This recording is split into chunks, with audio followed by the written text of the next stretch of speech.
안녕하세요. 반갑습니다. 성경을 하루 한 장 내지 두 장 읽어서 성경을 통독하는 프로그램 이 방에 찾아오신 여러분들을 주의 이름으로 환영합니다. 오늘은 구약 성경 신명기 15장을 읽을 텐데 저는 성경을 읽으면서 이 부분을 만나면 아주 행복합니다. 얼마나 마음이 기쁘고 자유함을 얻게 되는지 모르겠습니다.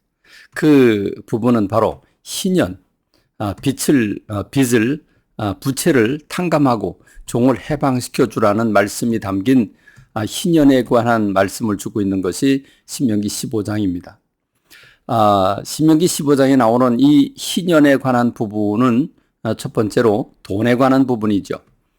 하나님은 돈을 빌려줬을 때, 그 돈을 빌려줬을 때 매 50년마다 그 빚을 탕감해 주는 제도를 율법을 통해서 만들어 주신 것입니다. 하나님이 법도로 아주 규례로 반드시 지켜야 되는 명령과 율례로 말씀하고 있습니다. 하나님은 안식일을 허락해 주셔서 6일 동안 일하고 하루는 쉬게 하셨습니다. 안식년을 허락해 주셔서 6년 동안 일하고 땅을 1년 동안 쉬게 하시고 사람도 쉬면서 영적으로 회복하도록 하셨습니다.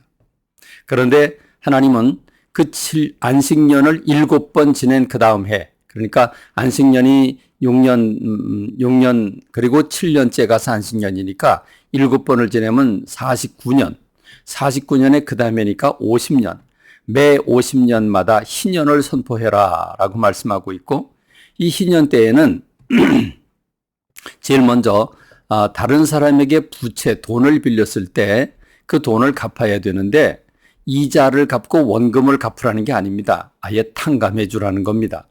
원금이 얼마가 되든지 간에 그 빚을 완전히 탕감해 주라는 것입니다. 없애 주라는 거지요. 너희들 혹시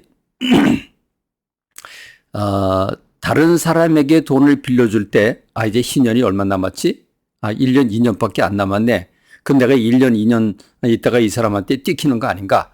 이런 생각으로 꾀를 쓰고 이 희년이 얼마 안 남았다고 안 빌려주는 그런 못된 마음 가지지 마라.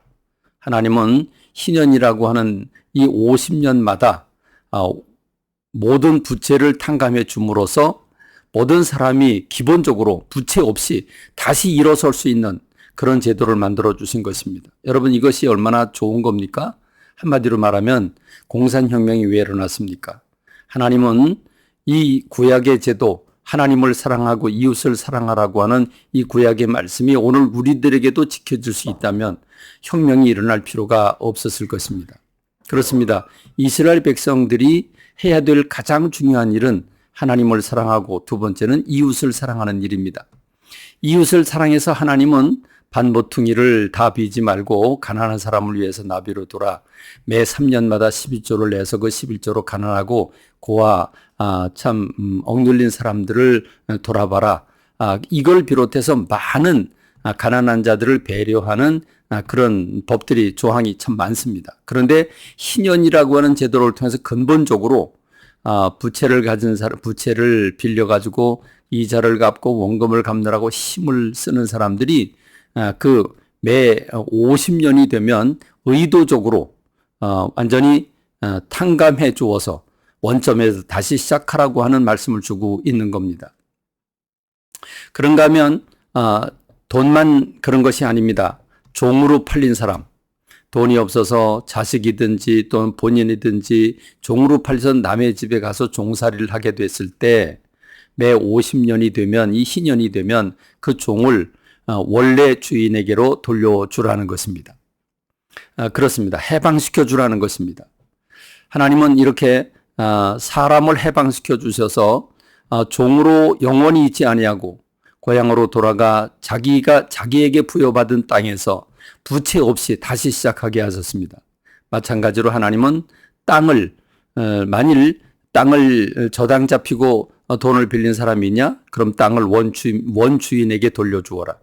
매 50년째가 되는 그 해에는 모든 사람이 자기에게 원래 받았던 그 땅을 다시 돌려받게 하고 부채를 없애주고 그리고 종을 자기 원자리로 돌아가게 해서 거기서 모든 삶을 다시 시작하게 하신 것입니다. 그럼 어떻게 되겠습니까? 가난한 자가 없어지겠죠. 그러면 가난한 사람들이 다시 일어나 다시 부유하게 될 수 있는 길이 열리게 되겠죠.